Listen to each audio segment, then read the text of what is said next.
আগে তো মানুষের ধারণা ছিল মোল্লার দৌড় হলো মসজিদ পর্যন্ত, কিন্তু আল্লামা সাঈদী প্রমাণ করেছেন মোল্লার দৌড় মসজিদ পর্যন্ত নয়, মোল্লার দৌড় হলো সংসদ ভবন পর্যন্ত। কারণ আমাদের নবী ছিলেন মসজিদুন নববীর ইমাম, আবার মদিনা নামক রাষ্ট্রের রাষ্ট্রপতি। তার মানে বোঝা গেল রাসূলের সিরাতের শিক্ষা হলো যিনি মসজিদের ইমাম হবে তাদেরকেই সমাজের ইমাম হতে হবে।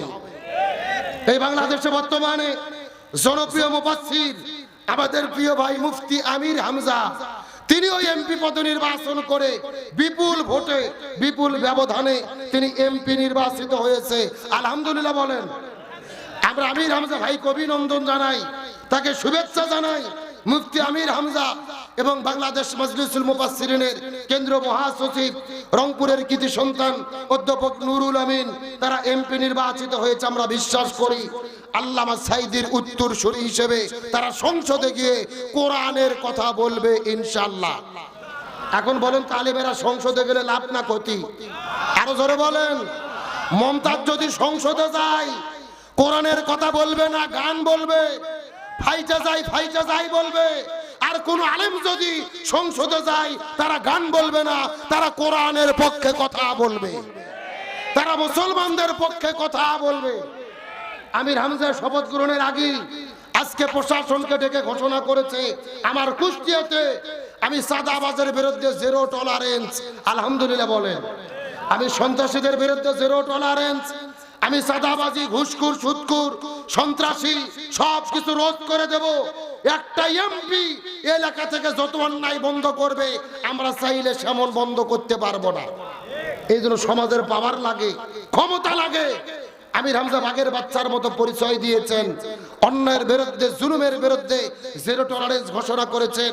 আমাদের সিদ্ধান্ত নিতে হবে, এক আমির হামজা, এক নুরুল আমিন নয়, এইরকম শত শত আলেমদেরকে আমাদের সংসদে পাঠাতে হবে। তাহলে সেখানে কোরআনের কথা হবে, ইসলামের কথা হবে, ইসলামের জোয়ার তৈরি হবে। এই বাংলার জমিনে আজ হোক কাল হোক কোরআনের শাসন কায়েম হবে ইনশাআল্লাহ। কিন্তু আমরা পিছিয়ে পড়েছি কারণ একটা, আমরা আলেমেরা নিজেরা গুতোগুতি করে ইসলামের 12টা বাজাইছি। কার বিরুদ্ধে দোষ দেবেন? জালেমের অত দোষ নাই। আমরা হুজুরেরা নিজেরা ফতোয়াবাজি করে ইসলামের 12টা বাজাইছি। ইসলামী জোটগুলো যদি একতাবদ্ধ থাকতো আরো ভালো ফলাফল করতে পারতো। এখন ভেঙে গেছে, সবাই খারাপ করেছে। যারা বলেছিল 143 আসনে এ গ্রেডে আছি, নিজে 2 আসনে দাঁড়িয়ে এমপি হতে পারিনি, কথা কর না কে? আবার যারা 70টা পাইছে তারা হয়তো 130-40টা পাইতো। কারণ একটা, নিজেদের অহংকার, দাম্ভিকতা। নিজেদের ভেতরে যদি ছাড় দেওয়ার মন মানসিকতা থাকতো, আমরা যদি এক জায়গায় থাকতে পারতাম আমাদের ফলাফল আরো ভালো হতো। আমরা নিজেরা গুতোগুতি করে ভাগ হয়েছি, এই সুযোগে অন্যরা সুযোগ নিয়েছে। এটা ওদের দোষ না, এটা আমাদের দোষ। আমরাই এক হতে পারিনি। আল্লাহ তাআলা আলেমদেরকে হেদায়েত দান করুক, আমিন কম। সাধারণ মানুষের হেদায়েত পরে, আল্লাহকে হুজুরদের হেদায়েত দিক, জোরে আমিন কোন। কারণ আলেম ওলামা ঐক্যবদ্ধ হওয়া মানে জাতির বিজয় হওয়া, ইসলামের বিজয় হওয়া। আমরা নিজেরা ভাব করে, অহংকার করে, দাম্ভিকতা দেখে বিচ্ছিন্ন হই। এই জন্য তামাম পৃথিবীতে ইসলামের 12টা বাজতেছে আর মুসলমানেরা মার খাচ্ছে। ভোটের ব্যবধান কিন্তু বেশি না, 43% আর 46%, মানে 2.7% পার্থক্য। কেউ সরকারি দল, কেউ বিরোধী দল, কেউ 70 আসন, কেউ 215 আসন। কারণ একটা, আমরা সুযোগ করে দিয়েছি। এক জায়গায় থাকতাম বিজয় হতো, এক জায়গায় থাকেননি সবার পরাজয়। এখন বাটাম ফাটাবে, মার খাওয়ার জন্য রেডি হয়। কথা কর না কে? এই আলেম ওলামা খালি এক জায়গায় করা যায়, কোথায় জানেন? জেলখানা। কোথায়? ওই জেলের ভেতরে কে কওমি, কে আলিয়া, কে জামাতি, কে হেফাজতি, কে চরমনাই, ওখানে কোনো ভেদাভেদ নাই। জেলখানার যাইয়া ঠিকই এক প্লেটত ভাত ভাগাভাগি করে খায়। আর জেলের থেকে বাড়ানোর পরে আর কেউ কাউকে দেখতে পারে না, ফতুয়াবাজি করে। এই জন্য আলেমদের 12টা বাজতেছে। আল্লাহ তাআলা আমাদের হেদায়েত দান করুক, আমিন বলেন। তারা চিৎকার করে বলেন সাহাবী হামজালার কি গোসল বাকি? আরো জোরে বলেন। আলোচনার 5-10 মিনিট করব, তবে এখনো যদি অনুমতি দেন আমি মহিলাদের জন্য 2 মিনিট কিছু বলবো। মা বোনদের বলার দরকার আছে না নাই? আমার বন্ধুগণ, মুসলমান ভাইরা, গভীর মনোযোগ।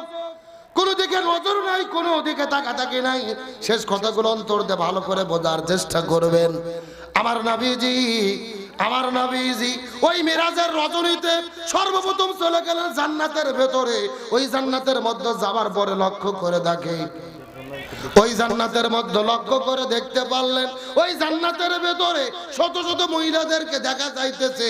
নবী জান্নাত থেকে বের হওয়ার পরে আস্তে করে যখন জান্নামের মধ্যে চলে গেলেন, ওই জান্নামের মধ্যে যাওয়ার পরে লক্ষ্য করে দেখে ওই জান্নামের ভেতরে হাজার হাজার মহিলাদেরকে আগুন দিয়ে দাউ দাউ দাউ দাউ করে জ্বালানো হচ্ছে। ওই মহিলাগুলো জোরে জোরে চিৎকার করে চেঁচামেচি করতেছে।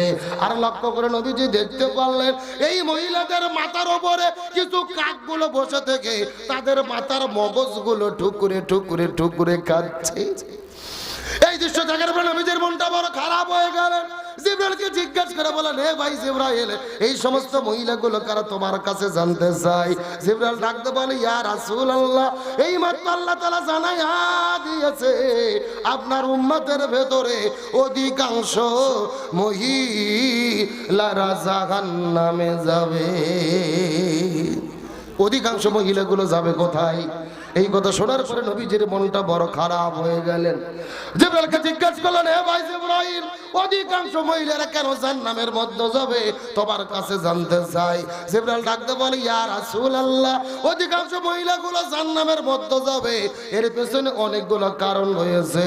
তার ভেতরে প্রধানত কারণ হলো দুইটা। জোরে বলেন কয়টা? সাউন্ড নাই। আচ্ছা আমার ভাইরা, আপনাদের কি কষ্ট হচ্ছে? রাগ করতেছেন কি? এই যে আমি বসে আছি একেবারে মাঝখান দিয়ে সোজা দুই ভাগ, এই পাশে এক ভাগ, এই পাশে এক ভাগ। আপনারা মুখ বন্ধ করে থাকেন, আপনারা বলেন তো দেখি, অধিকাংশ মহিলা জাহান্নামে যাবে তার পেছনে কারণ হলো কয়টা? আরো জোরে। আপনারা মুখ বন্ধ করেন, আপনারা বলেন তো দেখি, অধিকাংশ মহিলা জাহান্নামে যাবে তার পেছনে কারণ হলো কয়টা? ওরে বাবা, কে রে ভাগ করে যেন সাউন্ড বাজতেছে? তার মানে আপনি আলসেমি করতেছেন না? এ জগৎ পাঁচবীর মুসলমান, গভীর মনোযোগ। ডানে যারা আছেন কথা বলবেন, বামে যারা আছেন তারাও কথা বলবেন, মঞ্চের চতুর্দিকে যারা বসে আছেন তারাও কথা বলবেন। সবাই মিলে চিৎকার করে বলেন তো, অধিকাংশ মহিলা জাহান্নামের মধ্যে যাবে তার পেছনে কারণ হলো কয়টা? আরো জোরে। জোর হলো না? কোন দুইটা কারণে অধিকাংশ মহিলা জাহান্নামে যাবে? আর সেই দুই প্রকার মহিলা আপনাদের জয়পুরহাট পাঁচ বিবিতে আছে না নাই? এটা হাদিস থেকে জানার দরকার আছে না নাই?